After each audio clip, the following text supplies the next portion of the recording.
Excellencies, friends and colleagues, I'm especially pleased to welcome you here to the ILO at this unique moment. As most of you know, this year marks the centenary of the International Labor Organization.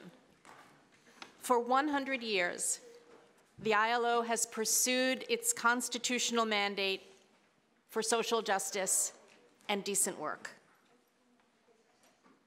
The Constitution urges universal social protection as an integral component of social justice and decent work.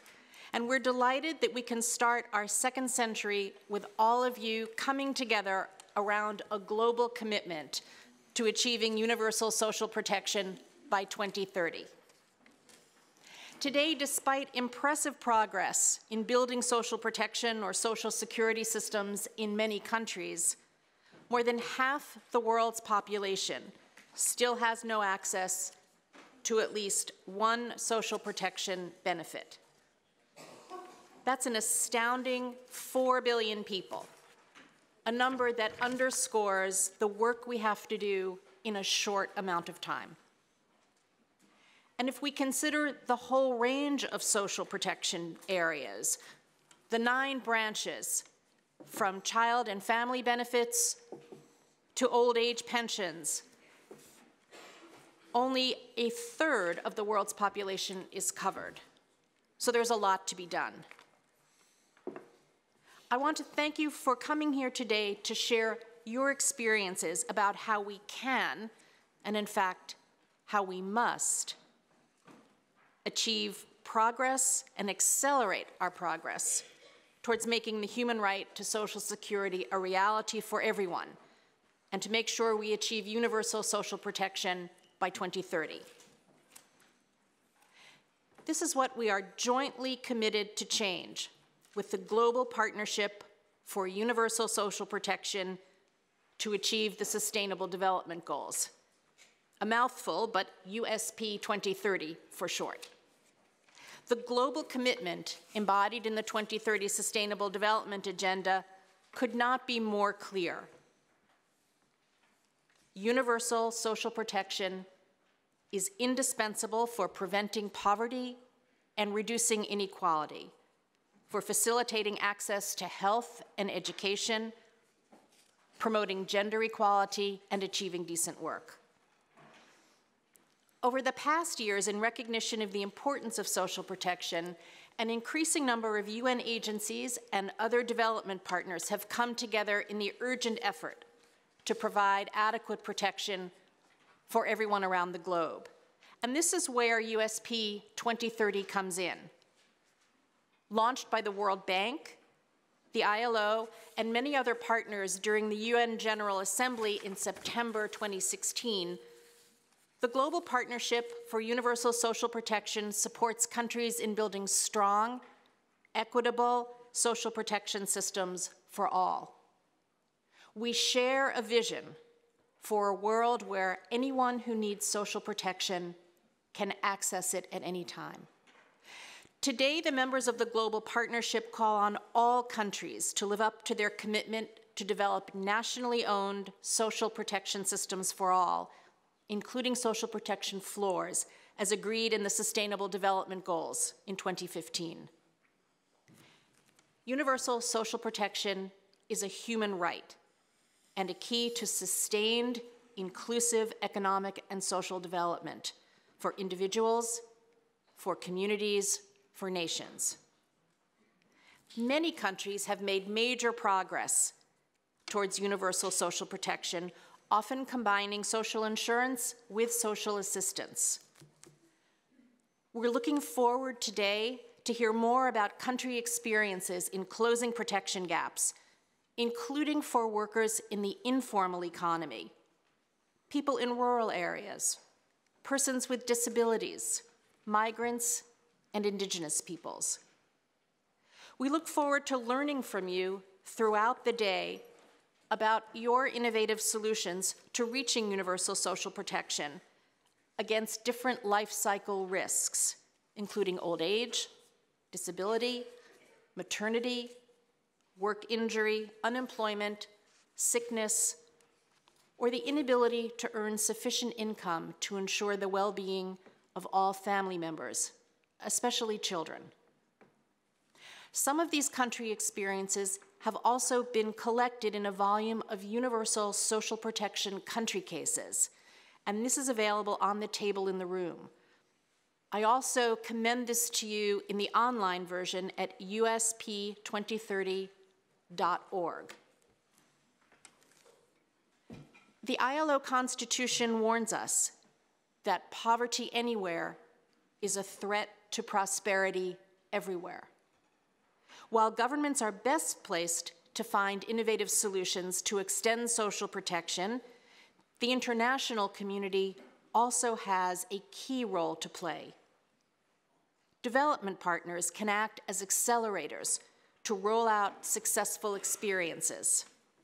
We can provide support to strengthen national capacities, and we can engage in partnerships such as this one to strengthen coordination of the various efforts to reach universal social protection by 2030.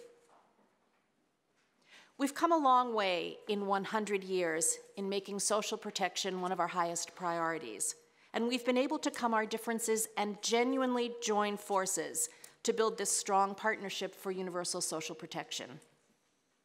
Because we understand the power of solidarity, working together, we will be ever that much more successful. Together, we have to ensure that it will not take another 100 years to cover the 2/3 of the world's population that is not yet adequately protected. We've set ourselves the ambitious goal of reaching universal coverage by 2030. Colleagues, we have 11 years to turn this ambition into reality. So let us work together through this global partnership, USP 2030, and make this happen. Thank you.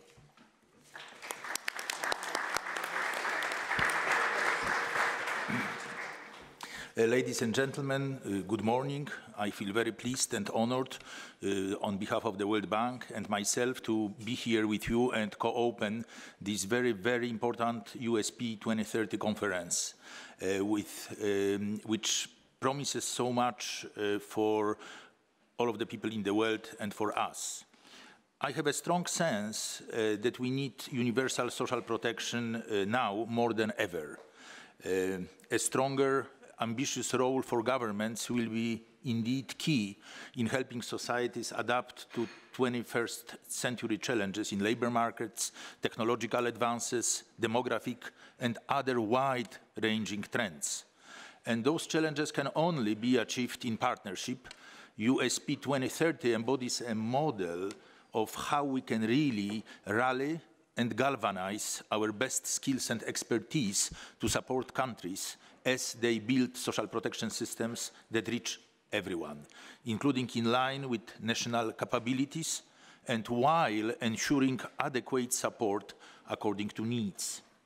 I have a sense that we are all motivated now to really to leap forward, but there are so many things to discuss. There is a shifting ground. We have new reports on the future of work from the ILO, from the Global Commission, and from us, the World Development Report 2019 on the changing nature of work. So the land is shifting, and we need to be clearer than we are now on what coverage means. What are we aiming at? What's the depth of coverage we want to achieve in addition to the coverage itself?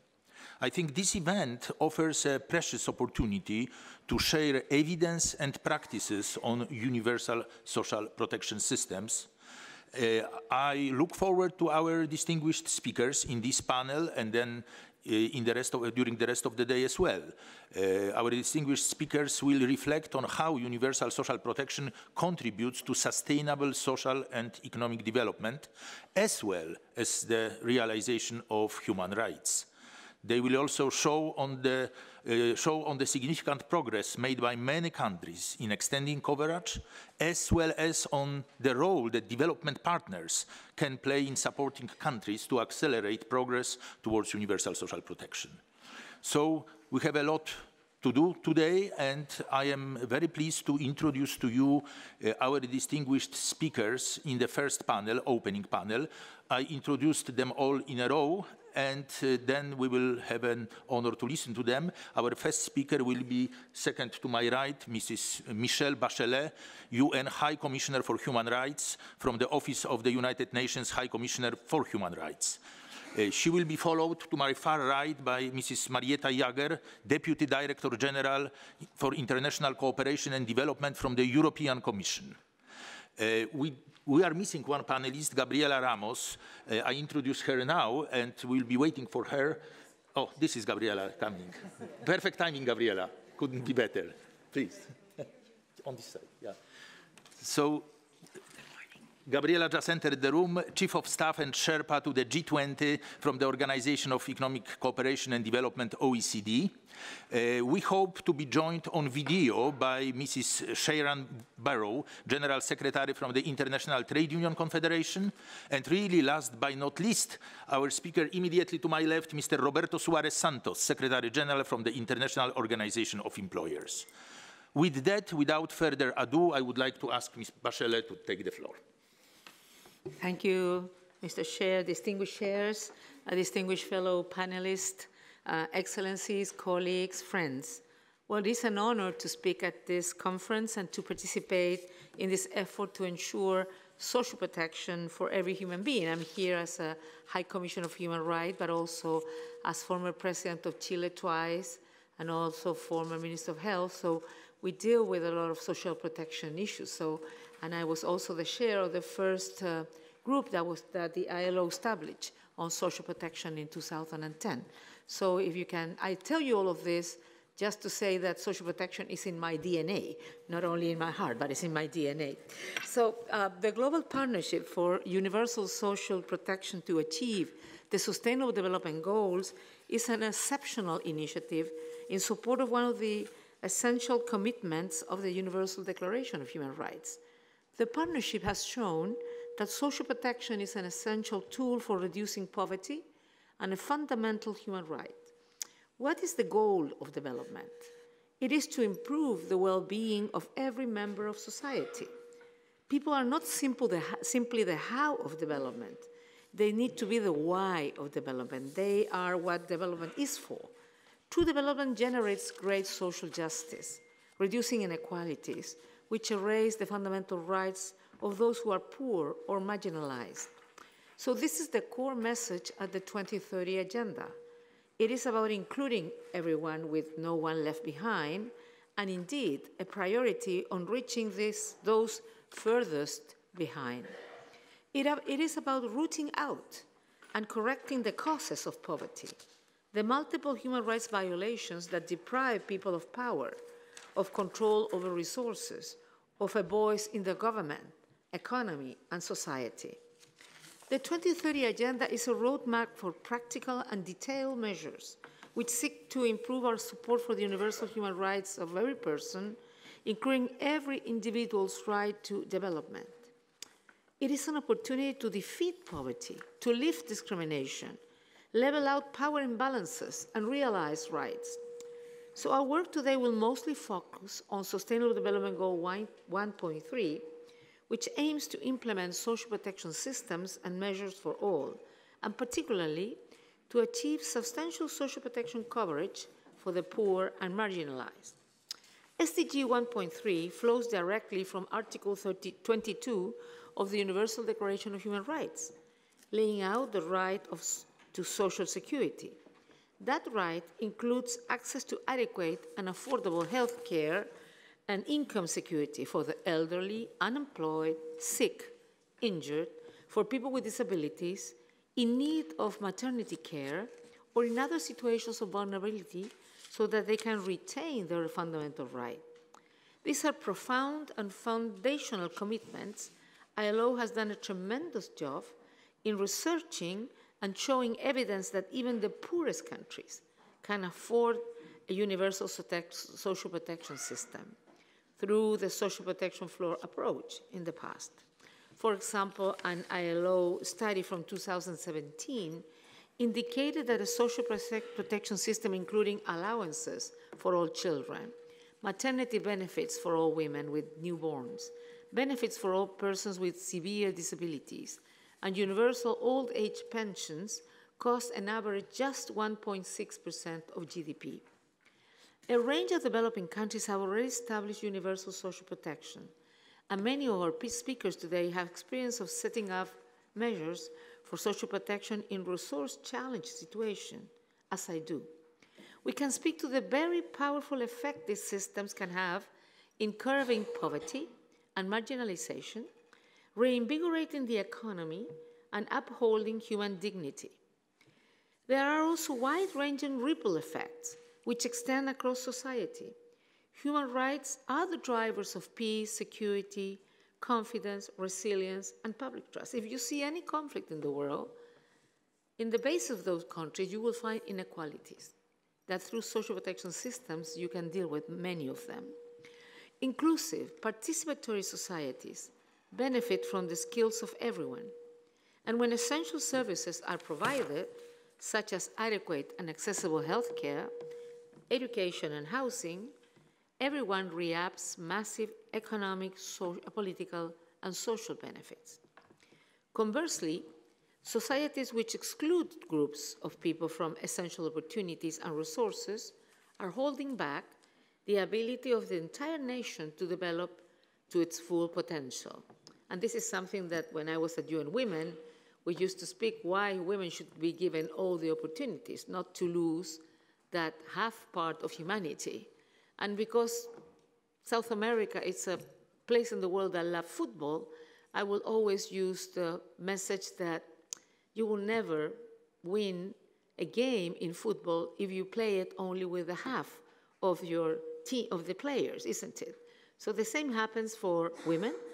If you only include men in the society and not women with all the contributions they can give to the society, we'll be losing a very important part of the talents and the capacity and the skills. The same happened with the people who have been included for many historically. We will, if countries don't include them, they will be losing that whole potential, that whole possibilities and capacities.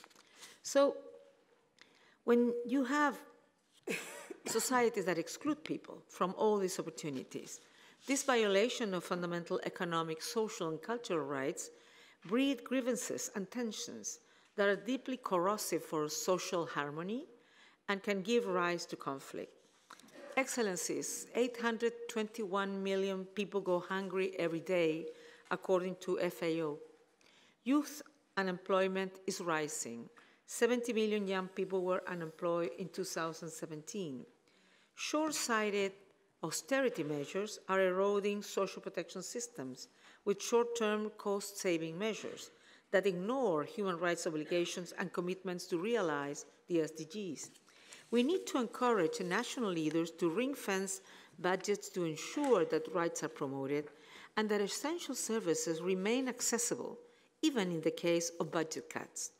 To take one example, social protection measures are essential to combating youth unemployment, generating access to further education, improving skills relevant to labor markets, and securing rights to health, food, water, sanitation, education, and housing. And being a former president, when you know that you cannot expand your budget very much, you have to define your priorities. And if you're really convinced that human beings are essential and your people are essential, you can prioritize those resources in your budget. Another example, social protection can enable people with disabilities to gain independence and greater participation in society, including their employability. But only 27% of persons with severe disabilities worldwide receive a disability benefit. Almost 2/3 of the world's children, I'm talking about 1.3 billion, are not covered by social protection measures. 71% of our fellow human beings are either not protected or only partially protected by social security systems. Even in countries with universal pension coverage, the level of benefits is often insufficient to push older people out of poverty. So this is particularly true for older women who who have invested years of their lives in caring for children and older parents. Social protection policies also need to promote equality between men and women, instead of deepening the imbalances between them. So the numbers are disturbing and signal that we must urgently step up our efforts to get back on track if we want to achieve the SDGs, particularly zero hunger, decent work, and universal social systems protection. I wholeheartedly join you in calling our governments, civil society, organizations, and social and development partners to join this global partnership and to work towards truly universal social protection. We can afford to enable everyone to live in dignity and enjoy this fundamental human right. We have the tools, and my office stands ready to support you in this vital endeavor, so you can count on me on this partnership. Thank you so much.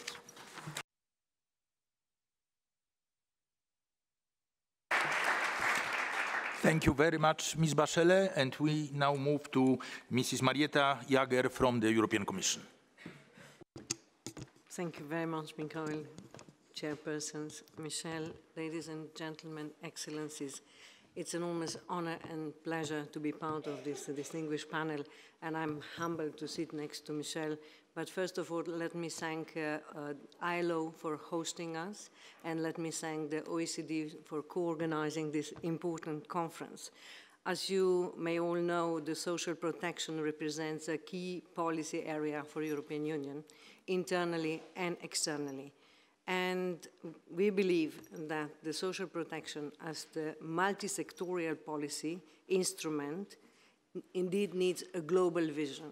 So my first message is we need a global vision, and we believe that USP 2030 has a chance and great potential to be that vision. We believe also that social protection is a key element of national strategies to promote human development, political stability, and inclusive growth. You know the coverage gaps, and they are all associated with significant underinvestment in social protection. I'm not going to repeat everything that was said before, so I will try to leave you with a couple of important messaging. So for many years, the Commission has supported countries over the world to build up and reinforce their social protection system and to make them really inclusive and sustainable. And currently, we are running social protection program in 26 countries with the different aid modalities in a number of over 1 billion euros, half of that in the budget support modality. We believe that also the country buy-in of the global vision is extremely, extremely important. So therefore, our conference today, it's another milestone and hopefully contribution to that vision. I'm very pleased to see so many here of you, and I would say that under the leadership of our current global program, we were delighted to announce that with the same implementing partners, our 20 million global program on improving the synergies between SP and FPM includes all members of the USP partnership. And we are especially delighted and dedicated that this new program is our contribution to USP 2030. But as said before, we need a partnership to make it work. And that is a partnership that needs believers, and we believe in social protection. So let me reaffirm our strong commitment to this global initiative and to share upon common vision, as I said before. In this respect, USP 2030 embarks on new ways how to design and strengthen national social protection systems in cooperation with and supported by leading international and bilateral development agencies and like-minded partners and CSOs. Considered effective, the partnership will address social protection system strengthening at the global, regional, and country level at the same time. It's very important that this goes hand in hand. For this, it needs to take a comprehensive approach that addresses all aspects of social protection and establishes good articulation with other national, regional, and global socio-economic strategies and partnerships, like universal health coverage, GPE, GF, etc., etc. We need this partnership to work. So we need to build an advocacy beyond the development and humanitarian cooperation sphere. We also need to have a frank discussion about the governance. And I will conclude by saying that a part of the joint vision that we believe this global initiative has, implementation must go hand in hand at global, regional, and country level in order to make a change for 4 billion people that are left underprotected. And to buy into this vision, I would say international forums and strategies need to have a more formal mandate and more permanent structure. Thank you very much for listening. Thank you very much, Madam Jager. We are now moving on, as per the agenda, to OECD, Mrs. Gabriela Ramos. Thank you so much, Misha. Thank you, Deborah. Great to be here, and I have to say that there's no protection against a delay in the airplanes, but I'm so glad to have arrived in time to share with you this amazing panel. Presidenta Bachelet, fenomenal verla aquí. President Bachelet was the leader who brought the Chile to the OECD and changed the face of the OECD. I remember all of us quote you, Presidenta, because now everybody says what you said when Chile joined. You said, I'm not joining a rich man club, I'm joining a club of best practices, and we're very proud of what you just described there. Great to partner with all of you on this question of social protection systems. It's a very essential part, as the predecessors have said, of the SDGs, of the 2030 agenda.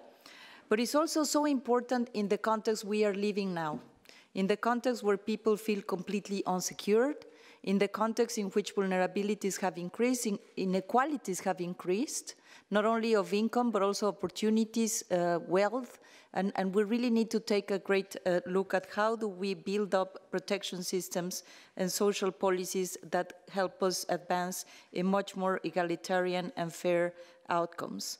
But more than that, and the OECD, of course, we are the house of analytics and evidence, we are sure that this is an important element of the agenda for inclusive growth. So my main message is social protection systems are not something you invest once you have developed the economy. You need to invest on social protection system to advance that development path. But it's not the way we see it now. People are always thinking, I don't have the money, I don't have the resources, and first I need to become developed, and then I will move into producing better protection systems. We need to change that narrative. We need to build a business case. We need to use the examples that we have.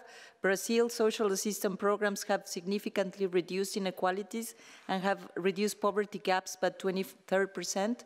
Efforts like Germany, who is providing now 100% of child benefits, is really boosting even female participation, which is very difficult. But we are really lagging behind, and we know social protection are not universal, not even in all the OECD countries. But still, in 2018, public social spending in OECD countries amounted to 20% of GDP on average, while in developing countries, it was much lower. In Asia and the Pacific countries, it's only 7% of GDP. And then we need to think about the effectiveness of those expenditures.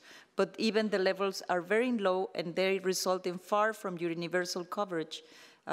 Only 45% of the global population is covered by at least one social benefit. Adding to this is that most of the world employed population, over 60%, or that is 2 billion people, work in the informal sector, which means they often cannot access social protection measures.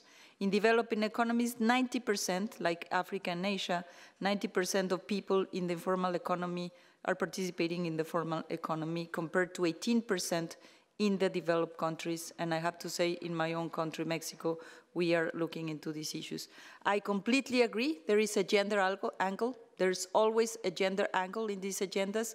Even in those countries that have very well-developed social protection systems are not including this question of how women having cut-offs in their careers because of family responsibilities or having a very different trend in terms of their careers are not really looking after. And sometimes you finish with women that have worked all of their life but that have no pensions or protection when they are getting into the old age. So we need to understand how do we advance formal employment systems to look into the needs of specific groups in our societies like gender. But we also need to look at new forms of employment. This is creating a lot of insecurity, the future of work. We have developed social protection systems that are linked to the job and not to the people. And I see the G7 here, our leader in the employment area, and we need to think how are we going to be looking at the digital revolution and allow for people to transfer the benefits from one place to the other. There are many other challenges, but the whole point is to really look at how do we ensure that these protection systems are linked to people and not to jobs, and how do we engage the private sector to look into their contributing also to this goal. Main messages from the OECD analysis: first, expand social protection to vulnerable and informal workers. It's important to enroll them in contribution schemes such as health, pensions, unemployment. Great challenge, but we need to continue pushing for this agenda. Of course, this encourages formalization, provides social and labor rights, and can help establish national health insurance and also provide the certainty and security that our people need. Second, continue to expand the impact of conditional cash transfers, not only as a poverty alleviation measure, but also to look at how you can link them to the opportunities that can be provided to kids that have already been enrolled in school and move up into the ladder of better opportunities. And third, governments need to ensure equitable and sustainable financing for social protection. This needs to be a priority, potentially through better tax collection. And in that front, the OECD, as you know, had been working with the G20 to fight tax evasion or tax avoidance. But of course, we also need a lot of measures to ensure integrity and that the money is well spent. We are here to join partnership with the ILO and joint partnership with of course, with the European Commission and with all the participants in this conference.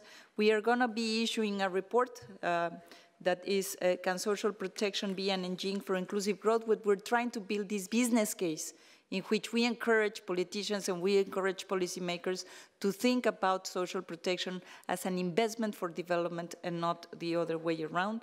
We are also working to define a better understanding the aspects of the future of work, the digitalization of our economy, the platform economy, the Uberization of our jobs, and how can we adapt social protection systems to address non-standard forms of employment, including, as I said, in the platform economy. And we're also carefully working with countries, particularly to develop tailored recommendations, because of course no one size fits all. We need to look at the context. We need to look at how countries can develop their own systems. We're working with Cambodia, with Indonesia, with Kyrgyzstan, and this is co-financed by the EEC, and I want to thank Margeta for their cooperation. In conclusion, it's a must. I think it's a must. It's a must. It has always been a must. It was the roadmap in the SDGs. It's something that we all committed at the international community. But more and more, the recent developments of our fragmented societies call us to enhance our efforts to really look at how we can advance this kind of protection and how can we help the most vulnerable to really feel that they are taken care of and that they have some kind of support that will help them when they face difficult circumstances. So join our own forces, and very glad to be here. Thank you for the invitation, and we look forward to the conversation and to the outcomes of this good conference. Thank you very much. Thank you very much, Gabriela. I am actually very grateful to you that you brought the tax perspective into our discussion, because it is high time to look at expenditures and revenue raising at the same time. And the ambition of fulfilling USP 2030 agenda depends critically on how successful OECD is and the whole G20 is in the base erosion and profit shifting agenda, which you mentioned. So it is very good to have both sides here under the discussion. I think in a good tripartite tradition, it's high time now to move to our social partners. And we expect now to have Mrs. Sharon Barrow from the ITUC on her video message. And I'm looking at the colleagues in the Secretariat, asking them to make it happen. Delegates, I very much regret not being able to be with you today. This is a very, very important meeting. Social protection, universal social protection, and indeed minimum living wages provide the basis of a floor of dignity for the world's people and the world's economy in terms of stability. We are approaching an age of anger. You can see social discontent all around the world, and we face critical challenges. We face increased conflict, historical levels of displacement, inequality is at an all-time high, and yet the world is 3 times richer in GDP terms than it was just 20 years ago. So when we talk about universal social protection, it's affordable. It's definitely affordable. Calculations show that just 0.23% of the GDP of the world would provide for universal social protection floors. We have 10% of the world's GDP locked up in tax havens. You can see that financing, whether it's possible initially at the national level or indeed at the global level for a period of solidarity support, is possible. It's a matter of political will. It is unacceptable that 70% of the world's people have no or inadequate social protection. It's also unacceptable that governments are rolling back comprehensive social protection measures in the developed world, because this is undermining people's capacity to live with dignity, and with all the people of the world who are feeling that level of uncertainty, of desperation, it's fueling social distress. We can tell you that in addition to the majority of the world's people who have inadequate or no social protection, 84% tell us that the minimum wage is not enough to live on. If we are going to see the recommendations of the recent ILO's Commission report met, then we need to make sure that the fundamental labour guarantee, human and labour rights, the right to safe work, the right to universal social protection and a living wage, that these things are delivered in a renewed social contract. We need more than that, of course. We need to make sure that we are sharing prosperity through collective bargaining, through social dialogue that will deal with the just transition measures. Vital, so vital for both rapid technological change and the threat, the incredibly immediate threat of climate change and the associated disasters.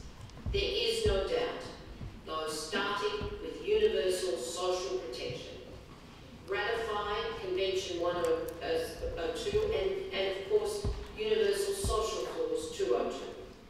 102 and 202, those standards of the ILO are the basis, but we can't stop there. We have to move very quickly to put in place not small measures, not safety nets, but indeed comprehensive social protection floors. The Sustainable Development Goals call for just that.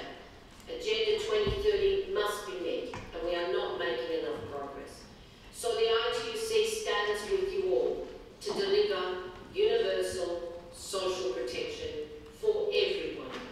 And the global partnership is a very important part of that struggle. We thank you. We will be there to support the ongoing work that the partnership does. Of course, we are represented with you today, and again, my apologies, but there is nothing more important for the dignity of the world's people, for social stability, indeed for basic economies, than universal social protection. Let's make it happen.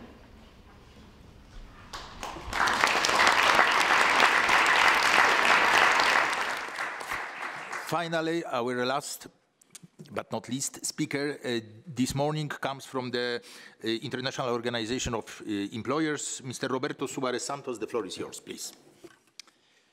Thank you very much. Dear participants, I'm very pleased to address you this morning, and it's not just pleased because participating in this event, but also because of joining this initiative, which we find especially relevant and especially pertinent.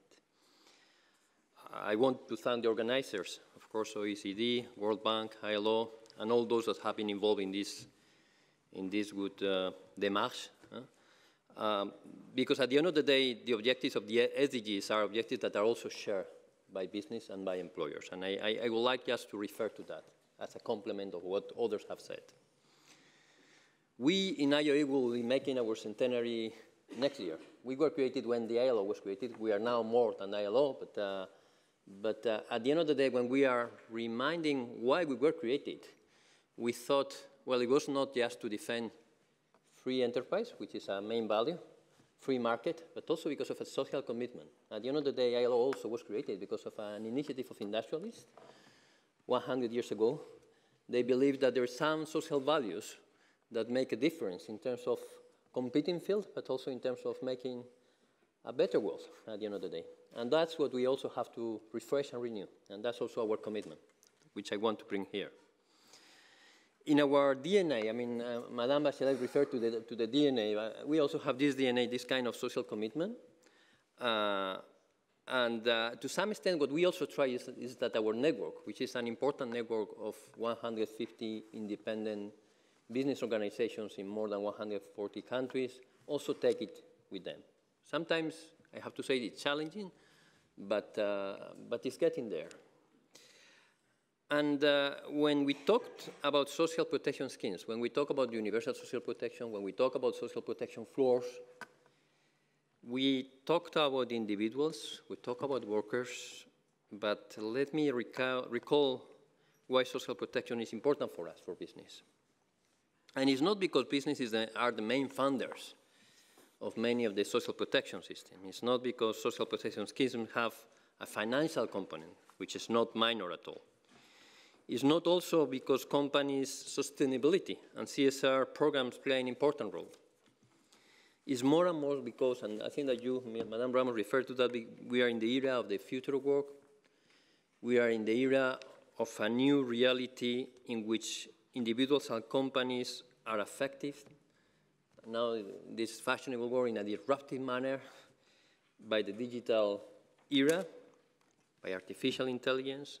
We have all data of how many jobs will be affected by this digital reality, how many jobs will disappear and how many jobs will be created. But also the way we are working is completely different. And I can witness that from a personal and organizational perspective. And also the way we make business is also changing. And that has to do with the capacity of social protection schemes to anticipate these realities. Being able to change jobs, being able to change tax, being able to strengthen the competence of individuals and the competence of companies will make a huge difference. This is about safety nets. This is about social stability, which is important for business. But it's also about promoting efficient transitions. It's about competitive economies. It's about proper business environment. It's about successful business stories. Social protection schemes that are efficient have to do also with individuals struggling to keep their business alive.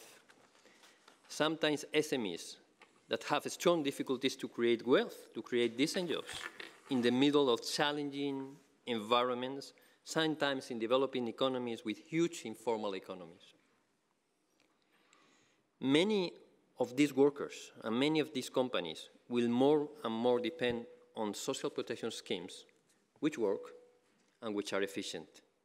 And we need all to act together and in a very responsible manner.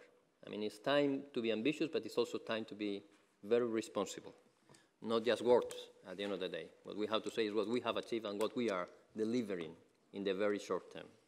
We will not insist enough on this. For that, we need to focus. We need, first of all, to focus on those that are needed needing more assistance. Those are more vulnerable.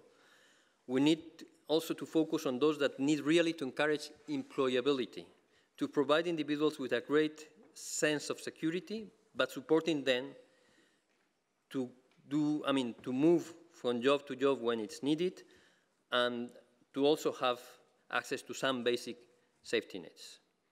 This is also about learning attitudes. This is also about soft skills, and social protection schemes have a role to play. We think also that social protection schemes will need to be much more sustainable, and we will not make us a favor if we ignore this reality. The fact that the demographic changes in many economies are bringing us important challenges. I'm not going to give you the figures or dependency rates, all age dependency ratio, but it's sometimes a little bit scary, I would say. Okay, so we need also to act responsible on this matter.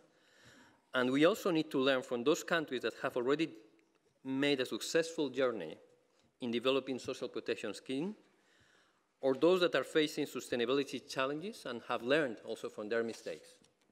The new building systems of social protection need to learn from those lessons. Overall also, I don't want to enter into the debate whether we need sustainable economic growth first and then to develop social protection schemes, but there is a reciprocity there. I think that we are all, at least on our side, we are convinced that without economic sustainability, we cannot have social protection schemes, but there is also social protection schemes that help to have social stability and also helps also to increase consumption, also to increase also and to create a good dynamic for economies. But we don't need to forget that. We need to explore different funding options with no prejudice, because sometimes we are very ideological on that, including efficient private schemes on the second and third pillar that have already worked quite well. We don't have to be dogmatic on that. We need more information. We need sometimes accurate evidence. Sometimes that's missing, telling us what works and what doesn't. And I think that many of our organizations here have many things to say, and we need to build on that. We need cost-benefit analysis and impact assessment, real impact assessments that sometimes are costly, but are worth doing. And finally, and not least, we need to better engage the private sector, and we need to better engage the social partners. We are now strengthening the tripartite component also on the UN reform. We want to insist on that. And this is not about mere formal dialogue, but about bringing the practical concerns of workers and the practical concerns of business and employers in order to build systems that have an impact and are sustainable. This is often not the case. So please count on our engagement. And we are happy and looking forward to learn from this exchange and also to build a partnership that delivers. Thank you for your attention.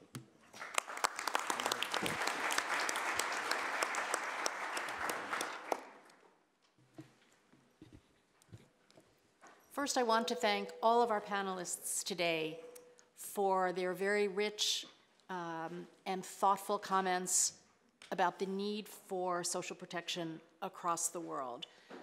As you can see from the remarks from our distinguished panelists, we have a commitment of many governments, but not just governments. We have a commitment from workers' organizations, from employers' organizations, from business, from international organizations, to achieving universal social protection. We've all spoken about the urgency of sustainable social protection systems. And that's one of the issues that I hope we'll be able to address in the forthcoming panels as we learn about experiences across the world in establishing social protection systems because of the smart policy choices that have been put in place. You've heard today about the case for social protection as a matter of development, as a matter of sustainable enterprises, as a matter of human dignity, as a matter of the future of work, and as a matter of global peace. So this is the spectrum of challenges that we face as we try to build social protection systems that are sustainable for all in many different economic circumstances. the gaps that are evolving as a result of the changing world of work are being layered on top of existing gaps in social protection coverage. So our challenges are even more urgent than they were perhaps when we began Universal Social Protection 2030. So I encourage you to listen carefully to the lessons that our next panelists throughout the day will be able to give you, and to think creatively and critically about how to establish universal social protection around the world. Thank you.